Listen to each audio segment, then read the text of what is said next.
The rain poured down as muffled voices echoed through the hallway. "We can't take her. It's just too much," a man said coldly. "She'll be a burden."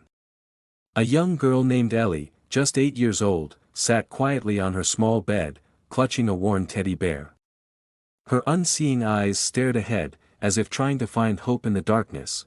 The door opened, and a social worker entered, her face trying to mask the bad news. "Ellie, sweetie, they've decided it's not the right time. But don't worry, someone special is out there for you." Ellie didn't reply. A single tear slid down her cheek. Little did she know, her life was about to change forever. Ellie had been in foster care for as long as she could remember. She was born blind and abandoned at birth. Most families who visited the foster home never chose her. "She's blind." They'd whisper, thinking Ellie couldn't hear them. How would we manage that? Ellie had gotten used to hearing those words. She spent her days listening to the laughter of other children, dreaming of a family that would love her. She'd sit by the window, feeling the warmth of the sun and imagining what life might be like outside, but each day passed without a family. And each day, Ellie's hope faded just a little more. One rainy afternoon, something unusual happened at the foster home. A sleek black car pulled up, and a tall man stepped out, wearing a long coat. The man walked into the building with purpose. His voice was warm but firm. "I'd like to meet Ellie." The social worker blinked in surprise. "Ellie? Are you sure?" I know," the man interrupted. "That's why I'm here." Ellie was called into the room. She walked in slowly, her small hand clutching her cane, the other still holding her teddy bear. "Hello," she said softly, her voice trembling. The man knelt down in front of her. "Hi, Ellie. My name is Daniel. I've heard a lot about you." Ellie tilted her head toward his voice, her curiosity growing. "Why would someone like you want to meet me?" Daniel smiled warmly. "Why wouldn't I? You're extraordinary." From that day on, Daniel visited Ellie every week. At first, she wasn't sure why he kept coming back. But he was kind, patient, and unlike anyone she had ever met. Daniel brought her books in Braille, described the world outside in vivid detail, and listened to her. He didn't treat her like she was broken, he treated her like she was special. One day, Daniel asked, "Ellie, what's your dream?" Ellie hesitated. "I don't think about dreams anymore. They don't come true for kids like me." Daniel's voice softened.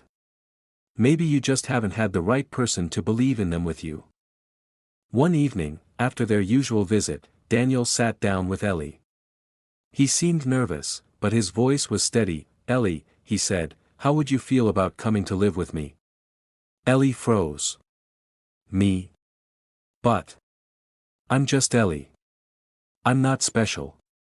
Daniel leaned closer, his voice filled with emotion. "Ellie, you're more special than you realize. I would be honored if you'd let me be your family." Tears filled Ellie's unseeing eyes. "You really want me?" "More than anything," Daniel replied. For the first time in her life, Ellie felt wanted. Moving into Daniel's home felt like stepping into a dream. The house was big and warm, filled with kindness and laughter, but Ellie began to notice whispers among the staff. "Do you think she knows who he is?" One of them said. "She's blind," another replied. "She wouldn't recognize the posters or the magazines."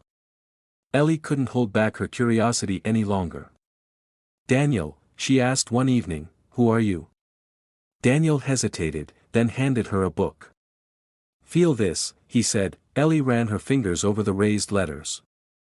It was a Braille version of a famous album. This is yours?"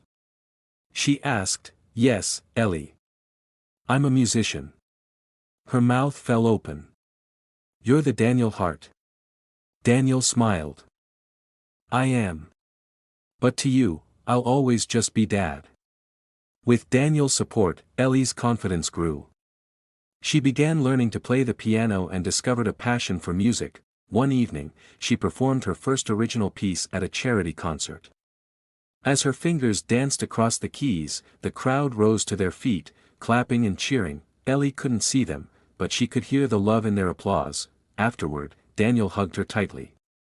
"See?" he whispered. "Dreams do come true." Ellie smiled, her heart full of gratitude. "Thank you for being my dream, Dad." The screen fades to Ellie playing the piano in a bright, sunlit room. Her face glows with happiness as Daniel watches proudly from the side. The words appear on the screen: "It's not about what you see with your eyes, but what you feel with your heart."